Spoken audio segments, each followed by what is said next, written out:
नमस्कार दोस्तों, मैं हूं ममता तिवारी और आप सभी का स्वागत करती हूं मेरे चैनल ममताजवे में। कैसे हैं आप सब? तो ये बताने के लिए कमेंट बॉक्स में जय माता लक्ष्मी ज़रूर लिखें। तो चलिए दोस्तों, आज हम इस वीडियो में जल्दी से मैं आपके साथ 5 महत्वपूर्ण बातें जो कि दिवाली और धनतेरस से संबंधित बातें हैं, जो कि आपको बेहद जानना ज़रूरी है। छोटी छोटी बातें हैं जो आप लोग के बहुत सारे कमेंट्स आ रहे हैं, डाउट आ रहे हैं, मैं बोली हूँ कुछ और, आप लोग समझ रहे हैं कुछ और, तो वो सभी बातें मैं क्लियर करूंगी। तो आप बने रहिए मेरे साथ मेरे चैनल पर। अगर आपको मेरा वीडियो पसंद आता है तो प्लीज़ आप मेरे चैनल को सब्सक्राइब कर दीजिएगा, बेल आइकन को प्रेस कर दीजिएगा, जिससे कि मेरे वीडियो के नए नोटिफिकेशन आप लोगों के पास सबसे पहले पहुंचे। तो चलिए शुरू करते हैं, ज़्यादा समय को नहीं गंवाते हुए।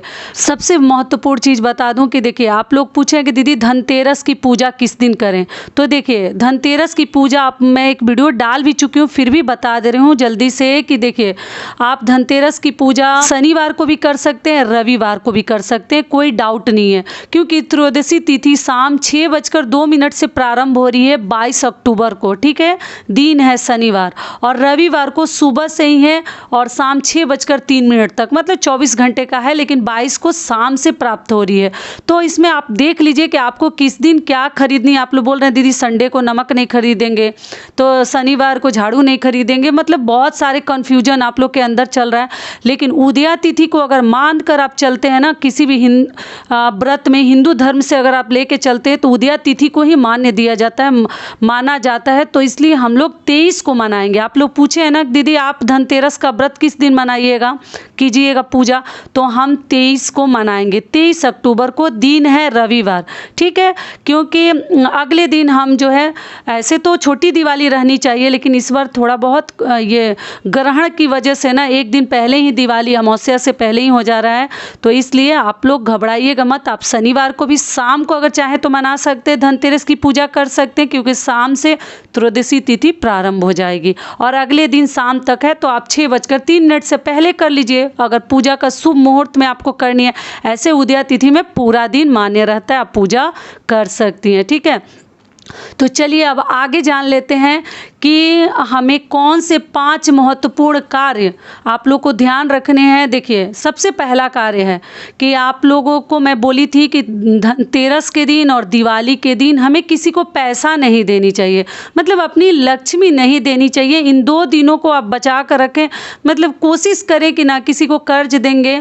अगर बहुत अधिक इमरजेंसी हो जाए, मैं बता चुकी हूँ फिर भी बता रही हूँ, तभी रुपया अपने हाथों से किसी को दें।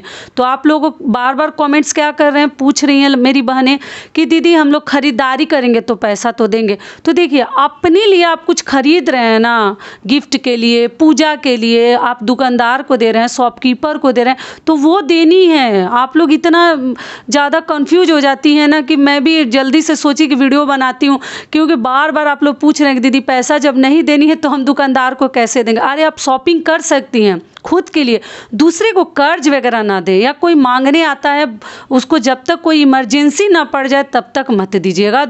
क्लियर कह दीजिएगा ना कि धनतेरस है हम नहीं देंगे, या दिवाली है तो नहीं दे सकते, ना किसी के घर आपको मांगने जानी है।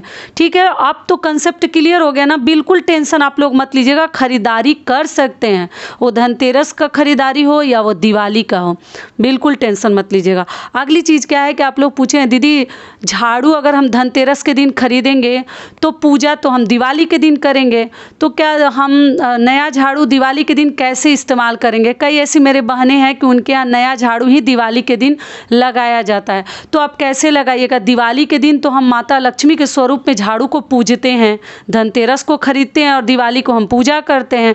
तो आप अभी पुरानी झाड़ू मत फेंकिए, बहुत सारे 2-4 टूटे फूटे झाड़ू हैं, तभी आप शनिवार को फेंक दीजिएगा। जो शनिवार आ रहा है ना 22 को, उस दिन फेंक दीजिएगा। लेकिन एक ही झाड़ू है तो पुरानी झाड़ू मत फेंकिए, किसी अगले शनिवार को फेंक दीजिएगा। और दिवाली के दिन उस झाड़ू को, धनतेरस को खरीद के और तुरंत हमें लगानी नहीं चाहिए। उस झाड़ू को पहले हम पूजा करते हैं। देखिए, मैं पूजा विधि में डाल चुकी हूँ, दिवाली की भी पूजा विधि डाल चुकी हूँ, और धनतेरस का भी आप लोगों ने मांगा था तो मैं पूजा विधि डाल चुकी हूँ। आप चाहें तो मेरे चैनल पे चेकआउट कर सकते हैं, ऐसे लिंक दे दूंगी डिस्क्रिप्शन बॉक्स में। ठीक है, समझ में आ गया? तो अभी आप लोग ना फेंकें। झाड़ू। तो ये हो गया हमारा दूसरा नियम।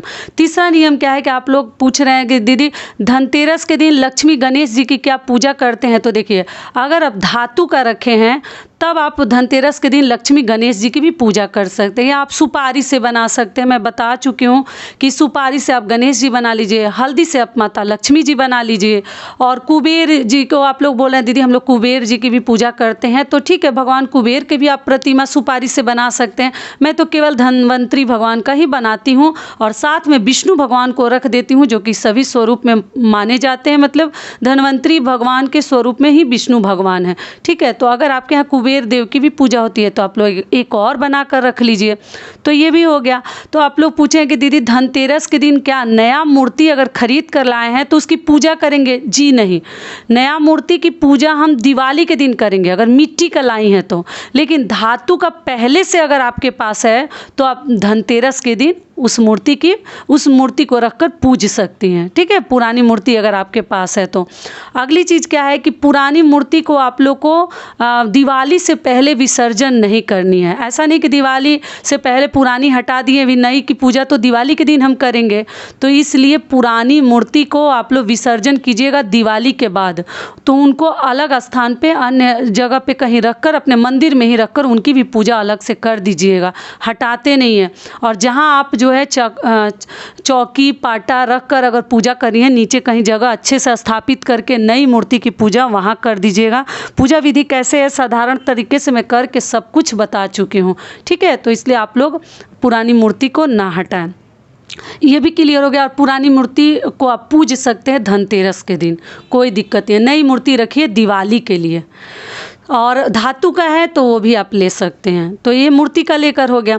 अगली चीज़ क्या है कि दीदी धनतेरस के दिन आप इतनी सब चीज़ें दिखाई हैं, तो उसके साथ में क्या चांदी में हम पायल ले सकते हैं, बिछुआ ले सकते हैं, मंगलसूत्र ले सकते हैं। तो देखिए आप सब कुछ ले सकती हैं। मंगलसूत्र अगर धनतेरस के दिन लेती हैं तो एक चीज़ ध्यान रखिएगा, उस दिन रविवार है, पहनिएगा मत उसको लेके। ऐसा ना कि गले में, मतलब थोड़ा बहुत माप लीजिएगा, दुकान में जब खरीदने जाते हैं तो माप कर ही लेनी चाहिए सही से, बहुत ज़्यादा पहनिएगा मत। और उसको तो हम पहले पूजा करेंगे, क्योंकि आप खरीद कर लाई हैं तो भगवान को हमें समर्पित कर देनी है, पूजा पाठ कर लेनी है। और रविवार है तो उसको घर में आकर जल्दी से पहनिए मत, रख दीजिएगा और पूजा पाठ दिवाली के दिन कर लीजिएगा। उसके बाद आप अपने पति के हाथों से भी पहन सकती हैं। अगर मंगलसूत्र खरीद रही हैं तब सोना चांदी खरीदना बहुत अधिक शुभ माना जाता है धनतेरस के दिन। तो ये भी क्लियर हो गया। बिल्कुल आप लोग टेंशन मत लीजिएगा, जो चाहे खरीद सकते हैं। आप लोग पूछे एक सुपारी खरीद सकते हैं, एक पान खरीद सकते हैं चांदी का दीदी? तो हाँ, बिल्कुल हाँ जी, आप लोग खरीद सकती हैं। जो ही आपके क्षमता के अनुसार है, जो चीज़ आप ले सकती हैं वो सभी चीज़ें आप लोग ले लीजिएगा। एल्युमिनियम और जो शीशा और ये सब चीज़ें ना ले। इलेक्ट्रॉनिक आइटम्स, कार वगैरह अगर आप लेते हैं वाहन, तो साथ में भी बर्तन की खरीदारी पक्का कर लीजिएगा, जो आपके बजट के अनुसार है। ये भी क्लियर हो गया। अगली चीज़ आप लोग क्या पूछे हैं कि दीदी मूर्ति मतलब अलग अलग भगवान का लेना शुभ होता है, मतलब लक्ष्मी गणेश जी का, या एक ही में लें?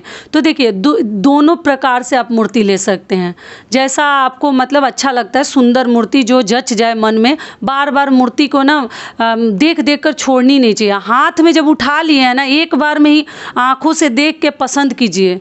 जैसे सिंदूरा खरीदने में होता है ना कि सिंदूरा एक बार अगर जिस पे आप उंगली रख दी हैं वही सिंदूरा सिन्होरा आपको लेना पड़ता है। ठीक मूर्ति का भी वही हाल है कि आप एक बार अगर आंखों से पहले नज़र से देख लीजिए कि वो अच्छा है, उसी मूर्ति को आप निकलवाइए। और ये देख देख के भगवान को बार बार अपमान ना करें, रखें ना, आप उसी मूर्ति को लेकर आइएगा। अगर वो मूर्ति या उस मूर्ति में कुछ परेशानी है, कुछ प्रॉब्लम्स हैं, खंडित है, क्रैक है, तभी उसको छोड़ें। नहीं तो आप अपने आँखों से पहले आपको अच्छे से परखनी है कि कौन सी मूर्ति अच्छी है और कौन सा मुझे लेना है। पहले सबका प्राइस पूछ लीजिए दूर से ही, हाथ में ले लेकर बार बार देखकर मत रखिएगा। ऐसा अशुभ सब कार्य हमें नहीं करनी है, भगवान को अपमान नहीं करनी है। ठीक है, इस बात का पक्का आप लोग ध्यान रखिएगा। तो ये भी क्लियर हो गया। मूर्ति लेते समय ध्यान रखिएगा।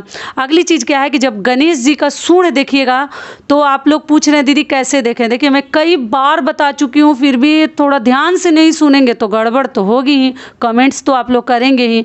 तो इसलिए क्या कीजिएगा, जब आप पूजा कर रही हैं सामने भगवान को रख कर, तो देखिए कि सूंड उनका किधर है। सूंड जो है जब आप पूजा कर रही हैं तो दाहिना तरफ होनी चाहिए, ठीक है, घुमा होना चाहिए, जो कि बहुत अधिक शुभ होता है। और बायां तरफ जब आप ऐसे केवल देखिएगा गणेश जी को लेकर तो बायां आपको दिखेगा, लेकिन जब आप पूजा कीजिएगा तो दाहिना दिखेगा। आप सामने से जब उनको पूजती हैं तो दाहिना तरफ जब सूंड दिखे वही मूर्ति आपको लेनी चाहिए, ठीक है। इस बात का आप लोग ध्यान रखिएगा।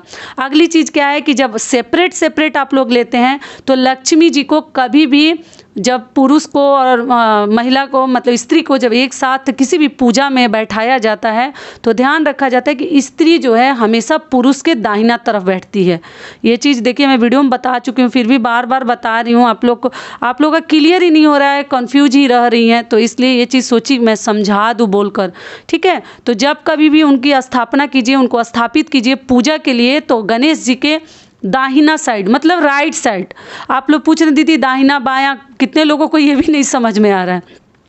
दाया बाया मतलब सीधे साइड, सीधा भी कई लोग मुझे लिखे हैं कि सीधा उल्टा बोलिए, तो हम लोग को दाहिना बायां समझ में नहीं आ रहा है। तो देखिए जो दाहिना समझते हैं उनको बता दूं दाहिना तरफ, जो इंग्लिश में समझते हैं उनको बता दूं राइट साइड, और जो सीधा उल्टा समझते हैं उनको बोल दूं सीधा के तरफ। समझ में आ गया, सीधा के तरफ। जो जिनकी मूर्ति सेपरेट है उनके लिए ये प्रॉब्लम है। दोनों मूर्तियां जब एक साथ रहती हैं तो वो सही ऑलरेडी रहता है, ठीक है, टेंशन अब मत लीजिएगा। ये भी क्लियर हो गया।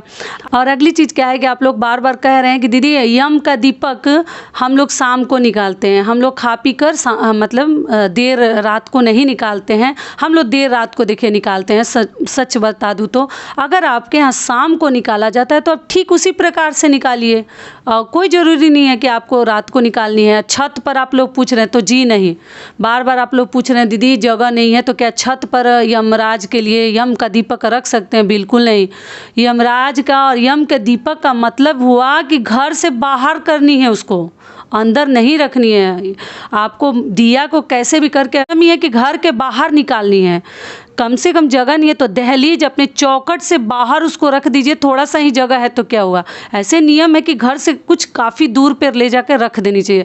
फ्लैट है या नीचे का घर है, क्वार्टर है, जो ही है, आप लोग क्या कीजिएगा कि दरवाज़ा से बाहर ही आपको करनी है, छत पर या किसी घर के अन्य स्थान पर आप लोग ना रखें, ठीक है। सारी बातें अब क्लियर हो गई।